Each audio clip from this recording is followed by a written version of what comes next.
part of the overture to Handel's opera Flavio, Christian Kernin conducted the early opera company on a Chandos release, and that's one of the 3 recordings vying for the Baroque vocal category in this year's Gramophone Classical Music Awards, given in association with Steinway and Sons.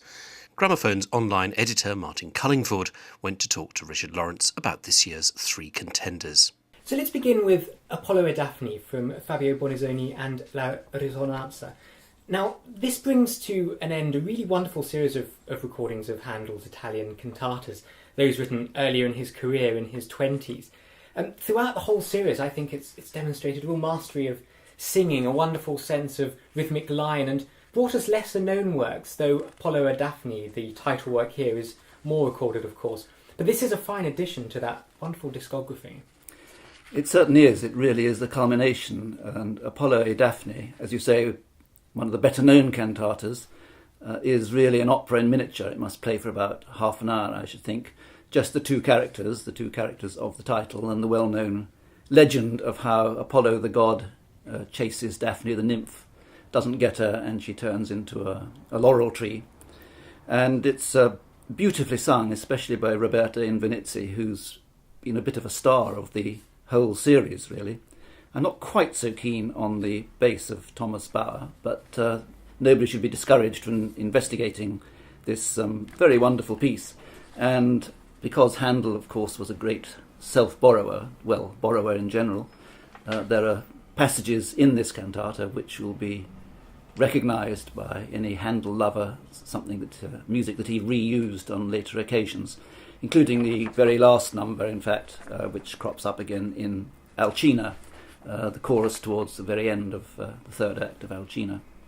As you mentioned Roberta Invernizzi, I thought she was a particularly poignant Daphne. Her arias were the standout moments for me, along with some fine oboe playing, I should add, which is representative of the musicianship in general. Yes, it's absolutely delightful, the oboe playing and also the bassoon and the solo violin, all absolutely enchanting. A piece that, although the best known of the cantatas, probably should be even better known, I would say. And of course it's not the only work on the disc, it's one of 3 cantatas. One a little less well known, one not so well known at all. I was very taken with the cantata about Agrippina. It's a Shana, really, you could call it.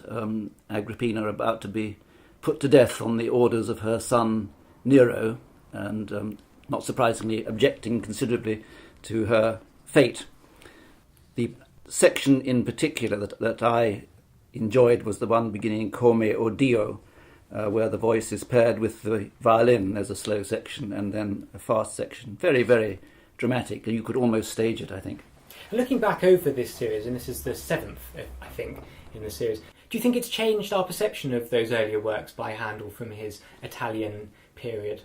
Yes, I think changed or expanded, certainly. There are some well-known pieces from that period, like the Dixit Dominus, for instance, the choral piece, and one or 2 others. But yes, we all know very much more about Handel's London period from 1711 onwards, and it is very good to get to know some of his earlier stuff as well, and these 7 discs do that admirably, I think.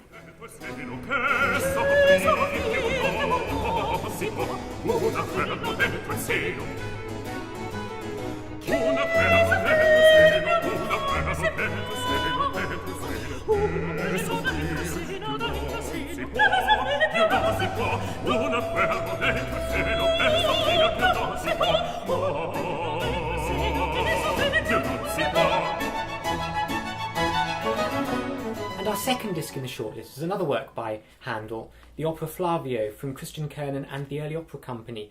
Now, I thought this was a superb cast with wonderful playing throughout, and all delivered by Christian Kernin with a rhythm which never feels hurried and yet has just the right pace, I think, to drive it on. Yes, it has all the virtues of a stage performance, doesn't it? It just flows so beautifully.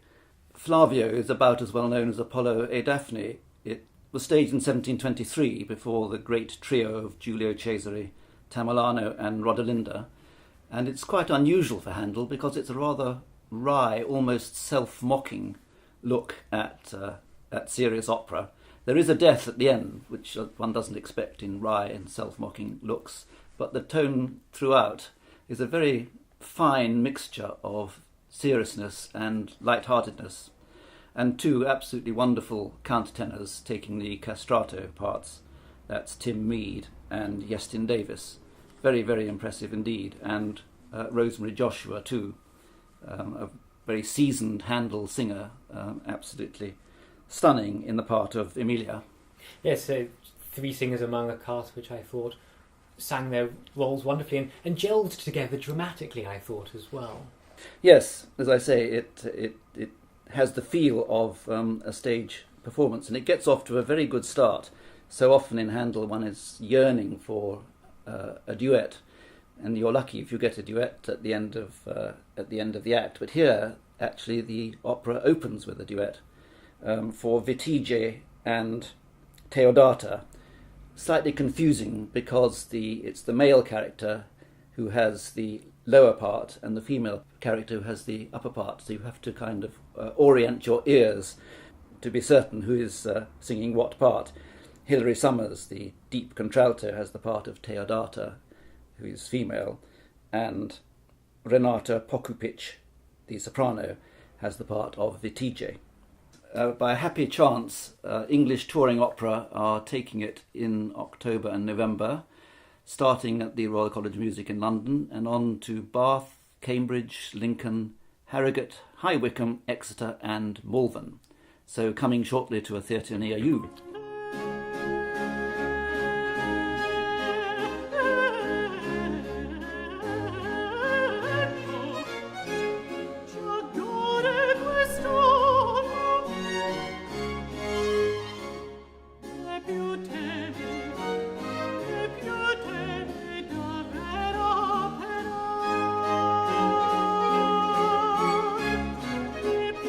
Apollo pops up again in the third disc in the shortlist, this time in Lully's Bellerophon. A popular opera in its day in the court of the Sun King Louis XIV, then unperformed, I believe, until now, until Christophe Rousset revived it in Versailles earlier this year. Once again, Talon Loïc under Christophe Rousset perform it with an absolutely fabulous sense of drama, of rhythm. Lully's music possesses this wonderful blend of noble elegance and gripping dance, and I think Christophe Rousset is one of the best exponents of that. It's very good to see Lully finally coming into his own, because he has a terrible reputation for being a bore. He's certainly not performance-proof, but in the right hands his operas are absolutely wonderful. I don't think, though, any of them have been staged professionally in this country, certainly not in my memory. Bellerophon is the seventh out of his 13 tragedies, to a libretto by Thomas Corneille, because his usual librettist Philippe Quinault was in disgrace at court. It's set in Patara, the capital of Lycia, present-day Turkey, now famous for its loggerhead turtles on the beach. And it begins, as usual, with a prologue in which the king, Louis XIV, is praised to the skies. And Apollo says we must honour France's hero, that's the king, in a charming spectacle. I don't think there's anything particularly charming about Bellerophon and his slaughtering of the monster, but it is a very fine opera nonetheless. You mentioned earlier that he's had a reputation for being a bit of a bore and has needed reviving in a way that, say, Rameau hasn't in quite the same way. Why do you think that is? Because I find so much of the music that lies within his pieces right up there with the best of the French Baroque. Well, yes, I quite agree with you. And you can see how much Purcell was influenced by Lully. A lot of Lully's dance movements in particular sound like Purcell, except, of course, it's the other way round. It is, like Rameau and, of course, the other French composers, a very French art form. Lully's operas were created in order to honour the Sun King, and this is perhaps considered by modern-day producers, till recently anyway, as something not suitable for 21st century audiences. But what I particularly love about Lully is the way the music flows from recitative to arioso to air to dance to chorus and back again. And if delivered with conviction and style, it's a winner. I was particularly struck by the percussion throughout this, really. There's a wonderful sense of the dance lying in everything that the percussionist on the recording does. I suspect that the percussion is not to be found in the score, and this is a conductor's gloss, as it were, but it does sound very effective, and it gives an extra spring to the dance tunes. I agree.